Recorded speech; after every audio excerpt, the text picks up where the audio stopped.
Inside California's battle with the marijuana black market. Yreka, California, a convoy of sheriff's deputies heads into a vast network of illegal marijuana grow operations in the foothills of Mount Shasta in California's Siskiyou County. They drive into a dusty encampment strewn with garbage and piles of empty plastic fertilizer containers, a blight on the otherwise scenic landscape. The morning raid is nothing new for Siskiyou County Sheriff Jeremiah LaRue. Thousands of makeshift greenhouses known as hoop houses, each one containing hundreds of illegally grown cannabis plants, are operating in the county at any given time, LaRue told the Epoch Times, as his deputies scoured the Mount Shasta Vista subdivision, a 20-minute drive northeast of Weed, California. The sheriff's office has counted 2,732 hoop houses using satellite and aerial imagery in the subdivision alone. By the time he arrived at the scene on June 4th, all the occupants had fled. Spotters at these illegal grow sites, sometimes armed with AK-47s and rifles, according to nearby residents, alert laborers to leave the camp when they see sheriff's deputies approaching. Except for a few roosters, an older German shepherd, and a couple of curious pups, the site was abandoned. The occupants had already cleared out when an advance team of investigators approached the camp earlier that morning. They know the drill. About 430 flowering marijuana plants were found in each of 230 by 100-foot hoop houses. Agents from the Regional North State Marijuana Investigation Team weighed about 900 pounds of freshly cut marijuana plants that were hanging to dry in another slightly larger greenhouse. All the marijuana was destroyed. No one was arrested, according to the sheriff's office. The team had served a search warrant on the same property last August and arrested the property owner, Haijo Wang, then 56, who was on site at the time. Cannabis industry experts estimate that more than 30 million pounds of illicit marijuana are grown in the United States annually. Siskiyou County alone produces about 17.8 million pounds of illegal marijuana every year, with a low-end estimated local street value of about $3.6 billion based on sales at $200 a pound, according to the sheriff's office. A typical pound of processed black market marijuana may sell for a couple $100s in California, but can sell for $1,500 in Midwest and East Coast markets and much more in other countries, according to both the sheriff's office and the California Department of Cannabis Control. The Chinese connection. Even as the potency of marijuana has increased exponentially, black market prices have remained stable, according to the U.S. Drug Enforcement Administration. Over the past 2 decades, Chinese and other Asian crime syndicates have taken control of the black market marijuana trade. These organized crime groups, as well as Mexican cartels, are profiting from both illegal cultivation and sales, and from exploiting the legal market, the agency states in its 2025 National Drug Threat Assessment. Under federal law, the cultivation and sale of any marijuana remains illegal, but in states that have legalized or decriminalized cannabis, organized crime has only proliferated, not shrunk as cannabis proponents promised. Chinese transcontinental criminal organizations now dominate the cultivation and distribution of marijuana throughout the United States from California to Maine, with real estate purchases for both indoor and outdoor grows funded via family and community connections in China and the United States, according to the DEA. Undocumented Chinese immigrants, many of whom spent years in Mexico and were lured to the United States with offers of legal employment, staff many of the grow sites alongside undocumented Mexican immigrants in similar circumstances. The undocumented migrants are closely monitored by the Chinese members who own and manage the grows. According to the assessment, most of the grow sites are located in states where the cannabis industry is legal, though most do not follow the established licensure process or have obtained their licenses through falsified means. They face little prison time, if any, when caught, and often move to a new location in the same state or to another legal state once discovered. An extensive money laundering network involving registered marijuana grows using straw owners, casinos, and mortgage fraud, fueled by the Chinese underground banking system with a main hub in New York City, is used to send illicit cannabis proceeds to mainland China, according to the assessment. In 2024, Oklahoma accounted for 66% of the illicit marijuana seized nationwide, while California accounted for 15%, followed by Maine, Missouri, and Indiana with 3% each. Within the United States, Large shipments of marijuana are usually hauled in semi-trailers, while smaller amounts are transported in personal vehicles using a shotgun approach to minimize risk. The shotgun approach involves sending multiple vehicles, usually carrying no more than a couple hundred pounds of marijuana each, to the same destination to avoid the loss of a single, large shipment, according to the assessment. Illegal Chinese-labeled pesticides. LaRue inspects a bag of Chinese-labeled pesticide containing 3 individually wrapped packets of the material found in one of the hoop houses. "This is a new package that I'm not familiar with," he said. Highly toxic banned foreign-labeled pesticides, mostly smuggled into the United States from China, are used to grow black-market cannabis at about 80% of these sites, LaRue told the Epoch Times. The pesticides are so toxic they pose an extreme risk not only to people who use it, but those who cultivate the cannabis and law enforcement officers who are exposed to it, LaRue said. "We eradicate in place," he said. "We destroy it at the scene here because it's so toxic that we don't want to risk touching it ourselves." The camps are littered with beer and soda cans with the tops cut off to hold packets of toxic sawdust-like material, which is burned in the hoop houses. They light it on fire. Sometimes they use little wicks like a fuse, and then that'll fumigate inside the grow house, the sheriff said. "It's designed to kill all the bugs on the plants. But the toxins stay with the plants after they're harvested, and the contaminated cannabis makes its way to both the legal and black markets and to users who smoke or ingest it," he said. "Enough analysis has been done to determine that contaminated cannabis is slipping through to licensed dispensaries. Illegally grown cannabis from Siskiyou County containing these dangerous, highly toxic pesticides has been tracked to licensed facilities in California and Oregon," he said. Although legally grown cannabis is certified as safe, LaRue says the state isn't testing for all pesticides. Some of the banned pesticides can be fatal if inhaled and can cause severe skin irritation, respiratory problems, and, if ingested, neurological conditions, he said. Investigators have found 27 pesticides at illegal grow sites, 17 of them that are not subject to required testing by the California Department of Cannabis Control, according to the sheriff's office. Of these pesticides, 12 are listed as acetylcholinesterase inhibitors, which affect the nervous system and, according to the National Institute of Health, can cause seizures, coma, and respiratory failure.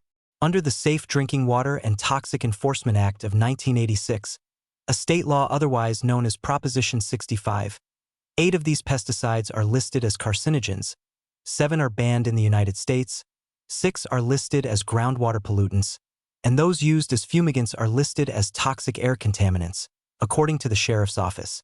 The pesticide found in the June 4th raid was later found to be an isoprocarb-based fumigant, which is an acetylcholinesterase inhibitor not approved for use in the United States, the sheriff's office said. The backstory. Inside some of the hoop houses, the plants are trained with microthin string that looks like fishing line attached to each branch. The technique is a traditional growing method used by Hmong American growers in outdoor and greenhouse cultivation operations in California, Oregon, and Washington state. Between 2016 and 2019, when California began to relax its marijuana laws, about 2,000 people, mostly Hmong, moved to Siskiyou County to illegally cultivate and sell black market cannabis, LaRue said. They purchased cheap land with volcanic soil unsuitable for most agricultural uses, zoned for residential use, he said. The lots range anywhere from a single acre to 100 acres, with even the smallest parcels containing at least 2 hoop houses and outdoor grows. Each lot produces an average of 2,017 plants, and crops can be harvested 3 to 4 times a year, with each new plant yielding between 1 and 5 pounds of flower per grow cycle, according to the sheriff's office. Community leaders representing the growers estimate 5,000 to 8,000 people now work at these illegal grow sites in the county, the sheriff's office said. The Hmong people are an ethnic group with strong cultural ties to China, where they trace their ancient roots. Many Hmong immigrated to the United States from the mountainous regions of China, Laos, Vietnam, and Thailand. The CIA recruited thousands of Hmong men in Laos to fight against communist forces during the Laotian Civil War, known as the Secret War. But in 1975, after the communist takeover of Laos and the fall of Saigon ended the Secret War and the Vietnam War, The Hmong faced persecution and were forced into refugee camps in Thailand before fleeing to the United States, France, Germany, Canada, and Australia. Narco-slavery. The proliferation of black market grow sites has led to narco-slavery, which is difficult to police, prove, or prosecute.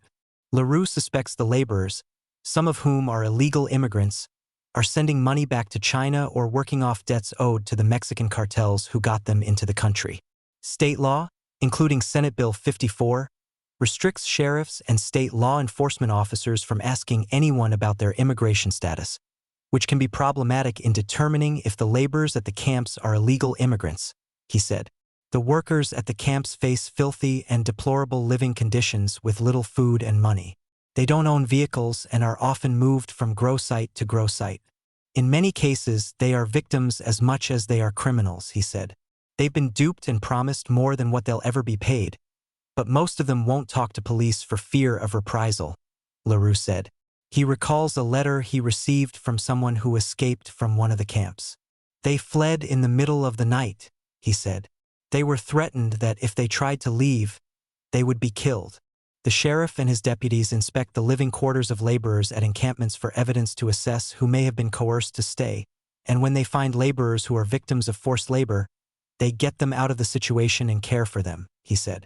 Not everybody wants to be out here in these cultivation sites, and so that's our job as investigators, to ensure they're not being trafficked to work off debt, LaRue said. Most of them don't want to tell us the full story about why they're there. They're afraid. Sparse clothing and a few personal belongings found in plywood shacks are often everything the workers own. A sign they probably were brought here and live at the camps without homes to go to, he said. Inside a trailer at the camp, the sheriff finds an outdoor propane tank used as a heater, posing a risk of fire and carbon monoxide poisoning, and a business card for a company that trucks water. A communal shack well-stocked with bottled water suggests the residents aren't using hauled water for cooking or drinking because it is likely contaminated. Lawsuits settled. The American Civil Liberties Union filed a class action lawsuit against Siskiyou County and LaRue over an ordinance intended to restrict water deliveries to the illegal cannabis grow sites in the Mount Shasta Vista subdivision, and also sued the sheriff for alleged racial profiling, accusing him of targeting the Asian, mostly Hmong community. The ACLU Foundation of Northern California, Asian Americans Advancing Justice Asian Law Caucus, and Covington and Burling LLP sued on behalf of 4 Asian Americans in August 2022, claiming county officials waged a systematic campaign of racist hostility and persecution, including restricting Asian Americans' right to water and executing unlawful traffic stops, search and seizure practices. On June 30th, the Siskiyou County Board of Supervisors agreed to a $650,000 settlement to resolve remaining claims in the Mathis et al. V. County of Siskiyou et al. Case, following a $350,000 partial settlement last December. Who are the illegal growers? Most of the large illegal outdoor grows are associated with Mexican drug cartels and Asian, primarily Chinese, crime syndicates, according to extensive congressional testimony from witnesses. In the Mount Shasta Vista area, the illegal growers are a mixture of about 60% Chinese and 40% Hmong, LaRue said. Most of the large-scale grow operations, 80 to 100 acres, are run by Chinese operators who are mass-producing illegal cannabis, he said. The hierarchy behind the illegal grows is a very mysterious network of individuals likely tied to mainland China, but it's hard to know for certain, he said.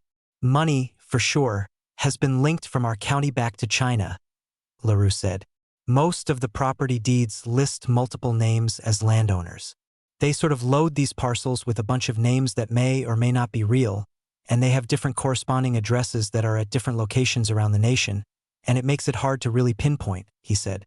So there's always this distancing going on, and when we serve a search warrant, it's rare that the individuals we contact on the property are also on the deed. When laborers are confronted by the sheriff's deputies, they claim to be working for somebody else or that they're squatting, LaRue said. It started off as people cultivating, and they would claim that they were relatives of the owner, he said. But when the owners were contacted, they would say they had no idea who was on the property. What's happening on paper is not representative of what's happening in the field as far as who's associated with the properties. It's a massive shell game. It's intentional, The Hmong appear to be working together with the Chinese growers and are now using the same banned pesticides, he said. When the Chinese pesticides started appearing in Siskiyou County, we started seeing it at Chinese cultivation sites, but then we started seeing it at some of the Hmong cultivation sites, and we learned that the Hmong individuals were buying the Chinese-labeled pesticide from the Chinese, LaRue said. So I think they're just working together, either literally or just sort of tolerating two different types of business models. There's not a lot of turf wars going on out there. Environmental hypocrisy. Though California is known for its tough environmental regulations and ensuring that businesses post warnings about chemicals that could be carcinogenic or cause health issues, it's a different story when it comes to illegal marijuana grow sites, LaRue said. The state claims to be protecting the environment, yet it's failing to take action against illegal cannabis growers who are blatantly contributing to environmental harm and public health issues, he said. It is swept under the rug, and that's hypocrisy, he said. Even when the state is called out on it, they fail to appropriately respond. They're refusing to address it. The black market is plainly visible and allowed to operate in the open, but the state leadership, he said, doesn't want to recognize the enormity of this problem or admit they messed up because it was their creation. It's bad press, LaRue said. In any market but the cannabis world, he said, illegal grow operations would be considered a public health threat and environmental catastrophe, and owners would face heavy fines and criminal charges. All of the state agencies are just tiptoeing around this, he said. That's what's so crazy. They'll go after anybody else, but when it has to do with marijuana, they just turn a blind eye to it. It is a double standard. Legitimate ranchers and farmers in the Shasta and Scott River watersheds have faced serious water use restrictions, but the state refused to crack down on any illegal use by people who are either siphoning water illegally out of the rivers or essentially stealing groundwater. If they were using it for illegal marijuana, they weren't getting fined, they weren't getting letters to stop using. But they shut down the legitimate agriculture, LaRue said. When you have people trying to make a living and they're being told that they can't use water, but then you have an entire black market criminal enterprise that's not being held accountable, it's hypocrisy, and it's frustrating. With limited staff to cover more than 6,300 square miles, the sheriff's department is spread thin, especially considering the massive marijuana footprint spread across different areas of the county. Violent crime associated with illegal marijuana grow ops has increased significantly in these populations, including 5 homicides in as many years, assaults, sexual assaults, kidnapping, and domestic violence, the sheriff said. State rejects sheriff's claims. While state agencies claim every effort is being made to stamp out the black market, LaRue disagrees. He says the volume of illegal marijuana eradicated is a drop in the bucket compared to the amount that's grown and sold on the black market. California Governor Gavin Newsom's office stated in a July 8 press release that since the Unified Cannabis Enforcement Task Force was established in 2022, it has seized and destroyed more than 841,000 pounds of illicit cannabis, eradicated more than 89,000 cannabis plants, and disrupted organized criminal operations in 10 counties. In an April press release, Newsom's office said the state has eradicated more than 1 million illegal plants, cleared over 215,000 cannabis convictions, and thwarted $1.2 billion in illicit cannabis activity since cannabis was legalized under Proposition 64, a statewide referendum, in 2016. In July 2023, the task force served 24 search warrants in Siskiyou County and seized $68.5 million in illicit cannabis, a dozen firearms, and illegal pesticides. About $30,000 in fines were also levied after the raid. While LaRue applauded the task force's efforts 3 years ago, the task force never returned to Siskiyou County to assist in marijuana eradication efforts or conduct another major raid, he said. Had the task force returned, the sheriff's office and cannabis control could have significantly reduced the black market's product and profit that summer, LaRue said. LaRue has repeatedly asked the governor and state agencies to conduct more state-led operations, including raids and arrests, separate from those initiated by the sheriff's office, rather than simply eradicating illegal cannabis. The governor's office did not directly respond to an inquiry, instead deferring it to the California Department of Cannabis Control and the California Department of Fish and Wildlife. Alicia de la Garza, Deputy Director of Public Affairs at the California Department of Fish and Wildlife, wrote in an email to the Epoch Times that since Newsom launched the task force in 2022, more than 700 search warrants across 36 counties in California have led to 76 arrests and the seizure of more than $2.5 million in cash and about 230 firearms. According to the latest data, the department's officers led the service of 4 warrants and assisted in task force coordinated operations in Siskiyou County in 2025, when more than 100 other warrants were served. About 842 illicit cannabis plants and 7.5 pounds of processed cannabis were seized in those raids, she said in the email. The agency also served 12 additional warrants in Siskiyou County in 2025 that resulted in the seizure of 8,750 illicit cannabis plants, about 1,368 pounds of processed cannabis, and 1 firearm, and 2 arrests. Fish and wildlife officers supported operations led by other entities in Siskiyou County in 2025 that involved the service of 97 warrants and the seizure of 125,180 illicit cannabis plants, 13,944 pounds of processed cannabis, and 16 firearms. These operations resulted in 35 arrests. But the sheriff's office disputes those claims, accusing the state of misrepresenting data and taking credit for much of its work. Jordan Traverso, Deputy Director of Public Affairs for the California Department of Cannabis Control, acknowledged that illegal cultivation in Siskiyou County is a serious public safety, environmental, and community impact issue, and remains an enforcement priority. In an emailed response to an Epoch Times inquiry, Traverso denied that the state is allowing illegal cannabis growers to unlawfully use water resources while water allotments to ranchers and farmers are restricted. If an illegal cannabis operation is stealing water, diverting water without authorization, damaging waterways, or violating water use restrictions, that conduct is illegal. It is not authorized, excused, or accepted because the crop is cannabis. She wrote, "Illegal cannabis operators are not being given permission to take water. They are breaking the law." Traverso also dismissed criticisms that the state has ignored the use of banned pesticides, illegal fumigants, water theft, environmental contamination, and other hazardous conditions at illegal grow sites. Illegal growers are not being given a pass, and does not accept the claim that the state is turning a blind eye to environmental violations tied to illegal cannabis cultivation.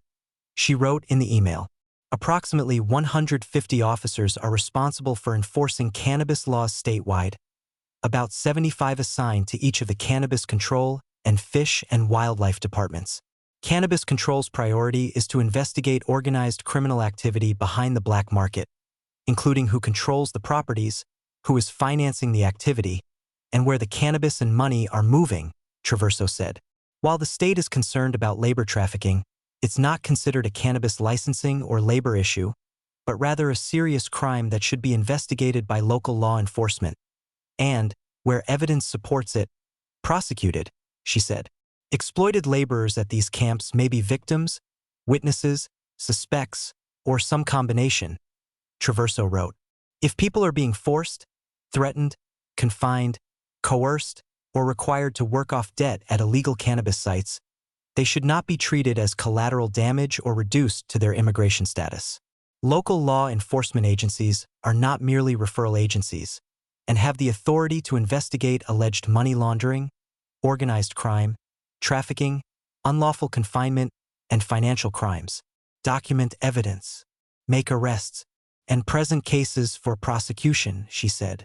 They are the primary law enforcement authority for crimes occurring within their jurisdictions and are critical partners in any broader state or federal response, Traverso said. Illegal operators adapt, relocate, rebuild, use straw owners, and move product through different channels, and so responding to one site at a time won't dismantle the broader criminal enterprise, she said. Traverso said the agency investigates transnational criminal activity and denied claims the state has failed to see illegal grow operations as organized crime. She confirmed the agency believes that in many cases Chinese and other Asian organized criminal networks are involved in illicit marijuana cultivation and money laundering in California. Property owners involved in illegal cultivation and related environmental crimes should be investigated, but ownership alone isn't proof beyond a reasonable doubt, she wrote, and public frustration does not replace the evidentiary requirements required in a criminal case. Enforcement is only one part of the agency's responsibility, which also includes strengthening the legal market and making the black market less profitable, accessible, and tolerated, Traverso said. The goal is not just to punish illegal activity after it occurs. The goal is to make the licensed market more stable, more competitive, and more trusted while making the illicit market less profitable and less accessible, she said. County ineligible for funding. Newsom announced $227 million to combat illicit cannabis activity and protect California communities on June 25. The voters created a legal, regulated cannabis market, and we have a responsibility to make sure it works as intended.